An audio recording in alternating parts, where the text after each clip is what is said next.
तो 1 से 9 तक तो सवाल हो चुके हैं। तो अब इस 10वें सवाल में कह रहा है कि एक प्रकाश स्तंभ के दोनों ओर एक एक नाव है, जिनके प्रकाश स्तंभ के शिखर से अवनमन कोण क्रमशः 30 अंश और 45 अंश के हैं। यदि प्रकाश स्तंभ की ऊंचाई 100 मीटर है तो दोनों नावों को मिलाने वाली सीधी रेखा प्रकाश स्तंभ के आधार में हो जाती है, तो दोनों नावों के बीच की दूरी ज्ञात करो।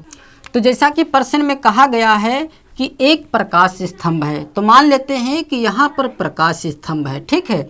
तो इसके दोनों ओर एक एक नाव है, तो यह एक प्रकाश स्तंभ है और इसके दोनों ओर एक एक नाव है। एक नाव 30 अंश का अवनमन कोण बना रहा है और दूसरा नाव 45 अंश का अवनमन कोण बना रहा है। तो अवनमन कोण जो है ऊपर ही ओर बनता है, ठीक है, जैसा कि हम शुरुआत पर सीख चुके हैं। मतलब यदि इस प्रकाश स्तंभ से इस नाव को देखेंगे तो जो हमारी आंखों पर, मतलब जो यहाँ पर अवनमन कोण बनेगा वह बनेगा 30 अंश का, ठीक है। तो यहाँ पर बन रहा है 30 अंश का, और दूसरे नाव का जो अवनमन कोण बन रहा है वह बन रहा है 45 अंश का। मतलब जब हम इस प्रकाश स्तंभ से इस नाव को देखते हैं तो जो हमारी आंखों पर यहाँ पर कोण बन रहा है वह बन रहा है 45 अंश का। और फिर कह रहा है कि यदि प्रकाश स्तंभ की ऊंचाई 100 मीटर है और दोनों नावों को मिलाने वाली सीधी रेखा प्रकाश स्तंभ के आधार से होकर जाती है, मतलब जो ये दोनों नाव हैं तो इन दोनों नावों को जो मिलाने वाली एक सीधी रेखा इस प्रकार से है, यह प्रकाश स्तंभ के आधार में होकर जाती है, ठीक है। मतलब यह एक आधार बन जाएगा यदि इन दोनों नावों को मिला दिया जाए तो। और जो प्रकाश स्तंभ की ऊंचाई दे रखा है, तो जो यह ऊंचाई है प्रकाश स्तंभ की, यह है 100 मीटर। तो जैसा कि हम पिछले प्रश्नों में सीख चुके हैं कि यदि यहाँ पर 45 अंश बनेगा तो जो यह जड़ के आकार का बना है तो यहाँ पर भी 45 अंश ही बनेगा, ठीक है। इसी प्रकार यहाँ पर भी देखिए अवनमन कोण 30 अंश है तो यहाँ पर भी उन्नयन कोण 30 अंश ही बनेगा। तो अब हमें यह पता करना है कि इन दोनों नावों के बीच की दूरी कितनी है। तो पहले तो हम इनका नामकरण कर दें,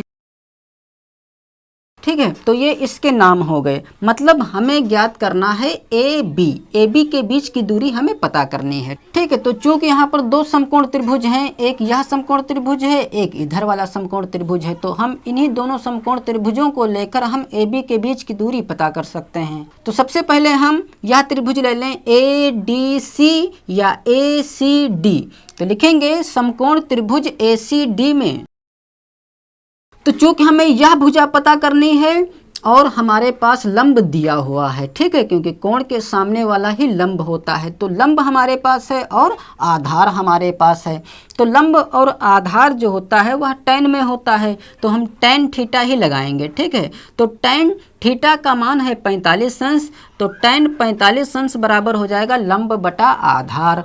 तो लंब का नाम है CD और CD का मान है 100 मीटर और बटे में हमें रखना है आधार, तो आधार का नाम है AD, ठीक है। या इसको x मान लें, इसको y मान लें, या यहाँ पर आधार की जगह पर AD ही रख दें। तो अब tan 45 अंश का मान रख दें जो कि 1 होता है, बराबर हो जाएगा 100 बटा AD। तो यहाँ से यदि हम AD का मान निकालें तो AD बराबर हो जाएगा 100 अक्कम 100, ठीक है। क्योंकि यदि हम इसके नीचे 1 मान लें, इधर भी भिन्न तो क्रॉस मल्टीप्लाई हो जाएगी, तो AD अक्कम AD और 100 अक्कम 100 हो जाएगा।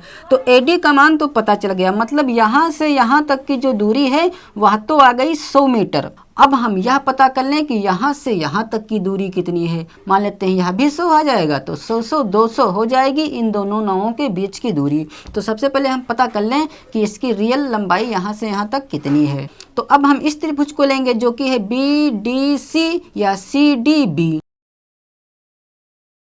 तो CDB में भी हम tan थीटा ही लगाएंगे, तो थीटा की जगह पर है 30 अंश, तो tan 30 अंश बराबर हो जाएगा लंब बटे आधार।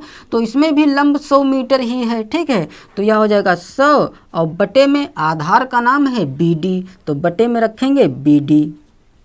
तो अब हम tan 30 अंश का मान रख दें जो कि होता है 1 बटा √3 और बराबर 100 बटा BD। तो यहाँ से हम क्रॉस मल्टीप्लाई कराएंगे तो BD बराबर हो जाएगा 100 √3। तो चूंकि हमारे पास AD का भी मान प्राप्त हो गया जो कि 100 मीटर आया है और BD का मान यहाँ पर आया है 100√3 और हमसे पूछा गया था कि दोनों नावों के बीच की दूरी कितनी है। तो देखिए यहाँ से यहाँ तक की दूरी 100 मीटर आई है और यहाँ से यहाँ तक की दूरी आई है 100√3 मीटर। ठीक है, तो हम दोनों को जोड़कर पता कर सकते हैं। तो लिखेंगे अतः दोनों नावों के बीच की दूरी, तो दोनों नावों के बीच की दूरी बराबर क्या हो जाएगी, 100 में हम जोड़ देंगे 100√3। ठीक है, तो यह हो जाएगा 100 और प्लस 100 और √3 का मान रख सकते हैं जो कि होता है 1.732। तो क्या हो जाएगा 100 प्लस इसकी गुणा हमें 100 से करानी है, तो यह आ जाएगा, तो यह हो जाएगा 100 में देखिए हमें 173 जोड़ना है, तो यह हो जाएगा 273.2 और 2 जीरो हैं तो जीरो ना लिखें तब भी चलता है, या यदि लिखना चाहते हैं तो 1 जीरो लगा सकते हैं। मतलब दोनों नावों के बीच की जो दूरी है वह है 273 मीटर 20 सेंटीमीटर। और देखिए जबकि बुक में जो आंसर दिया हुआ है वह दिया हुआ है 400/√3। तो यदि यहाँ पर गुणा भाग सही की गई है तो बुक का आंसर गलत है, अपना आंसर सही है। ठीक है, अतः यह हो जाएगा हमारा आंसर। तो अब इस 11वें सवाल में देखिए कह रहा है कि एक चिमनी के आधार की ओर क्षैतिज रेखा पर 70 मीटर चलने पर उसके शिखर का उन्नयन कोण 30 अंश से 45 अंश हो जाता है। चिमनी की ऊंचाई ज्ञात करो।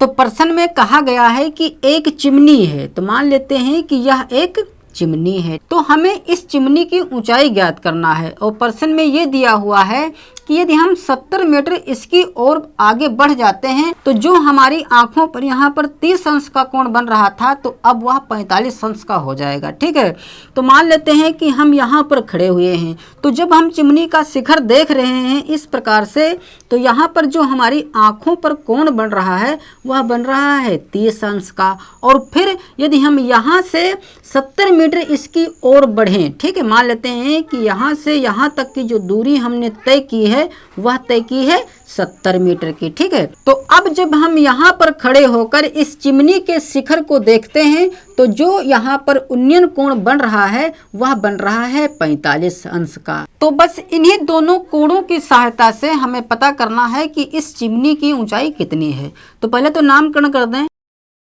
तो यहाँ पर चिमनी का नाम हो गया CD, मतलब हमें CD फाइंड करना है। तो देखिए चूंकि इसमें भी 2 कोण दिए हुए हैं, मतलब हमें 2 समीकरणें बनानी होंगी और उन्हीं दोनों समीकरणों की सहायता से ही हम CD का मान ज्ञात कर सकते हैं। ठीक है, तो दोनों में से हम कोई भी पहले एक कोण लगा लें, या तो 45 अंश या 30 अंश। तो लिखेंगे त्रिभुज BCD में, तो समकोण त्रिभुज BCD में क्या हो जाएगा, tan थीटा ही लगाएंगे, तो tan थीटा की जगह पर 45 अंश रखेंगे, तो tan 45 अंश बराबर हो जाएगा लंब बटा आधार।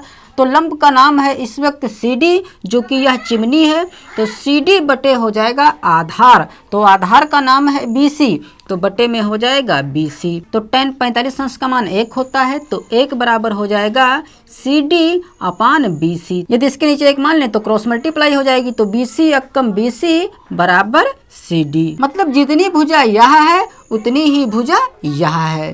तथा अब त्रिभुज ACD में tan 30 अंश बराबर लंब तो वही रहेगा, CD ही रहेगा, तो CD और बटे में हो जाएगा आधार। तो आधार का नाम है AC, क्योंकि यहाँ से यहाँ तक की दूरी हमें लेनी है जिसका नाम है AC, तो बटे में रखेंगे AC। और tan 30 अंश का मान होता है 1/√3 बराबर CD बटा AC। तो देखिए AC 2 भागों में टूटी हुई है, जैसे कि पिछले सवालों में भी जब एक भुजा 2 टुकड़ों में टूटी हुई होती थी तो उसको हम अलग अलग करके दिखा देते हैं। ठीक है, जैसे यहाँ पर AC है, तो AC देखिए 2 टुकड़ों में बटी हुई है, एक तो AB और दूसरी BC। तो यदि हम AB और BC को जोड़ दें तो हमें AC प्राप्त हो जाएगा, मतलब एक ही भुजा रह जाएगी। ठीक है, तो जो यहाँ पर यह AC है तो इस AC की जगह पर AB + BC रख सकते हैं। ठीक है, तो फिर क्या हो जाएगा 1/√3 3। और चूंकि हमें CD का मान ज्ञात करना है तो इसको तो ज्यों का त्यों रखेंगे। अब यहाँ पर देखिए AB का मान हमारे पास है जो कि है 70 मीटर, क्योंकि A से B तक की जो दूरी है वह 70 मीटर है। तो हम इस AB की जगह पर लिख सकते हैं 70। CD तो पहले से था, ठीक है। तो AB की जगह पर 70 और प्लस BC की जगह पर हम क्या लिख सकते हैं, क्योंकि BC की भी हमें आवश्यकता नहीं है।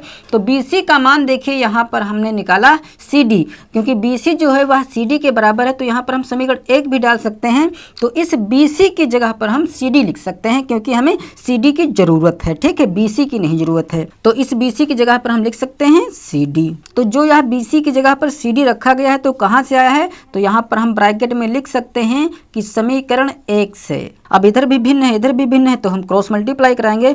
तो CD की गुणा इससे हो जाएगी और 1 की गुणा इसमें कराएंगे। अब चूंकि CD को हमें एक तरफ करना है, क्योंकि CD का मान ज्ञात करना है, इसलिए इस CD को उठाकर इधर ले आए। √3 CD माइनस CD, क्योंकि प्लस का CD है, इधर आएगा माइनस का हो जाएगा, इधर बचेगा 70। तो √3 का यहाँ पर हम मान रख सकते हैं, या हम CD कॉमन भी ले सकते हैं, ठीक है। तो चलिए यहाँ पर हम √3 का डायरेक्ट मान रख सकते हैं, जो कि होता है 1.732 और CD तो साथ में है ही।